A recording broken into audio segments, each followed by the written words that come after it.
Google కంపెనీని విశాఖపట్నం రాకుండా అడ్డుకునే కుట్రలో భాగంగా వైసీపీ అధ్యక్షుడు జగన్ తన బినామీలతో హైకోర్టులో పిటిషన్ వేయించారు. అలాగే మరణించిన అప్పారావు అనే రైతు పేరుతో కూడా పిటిషన్ వేశారు. గూగుల్ 50,000 కోట్ల పెట్టుబడితో విశాఖపట్నంలో 1 గిగావాట్ డేటా సెంటర్ ఏర్పాటు చేయనుంది. ఈ కంపెనీ కోసం ప్రభుత్వం తుర్లువాడలో 200 ఎకరాల భూమిని సేకరిస్తోంది.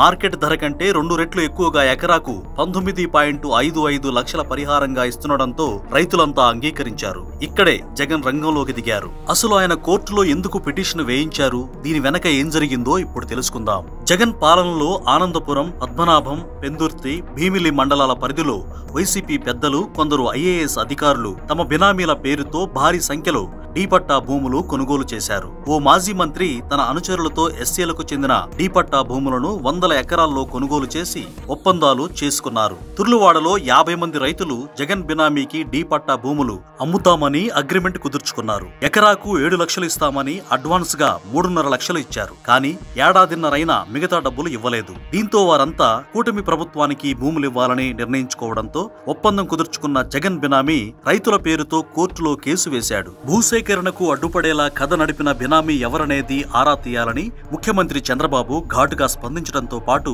తీవ్రంగా హెచ్చరించారు. దీంతో ఆ బినామీ ఎవరు, మధ్యవర్తులు ఎవరు, ఎవరి కోసం ఆ భూములు కొన్నారు తదితర వివరాలన్నింటినీ సేకరించేందుకు విశాఖ కలెక్టర్, ఎస్పీ రంగంలోకి దిగారు.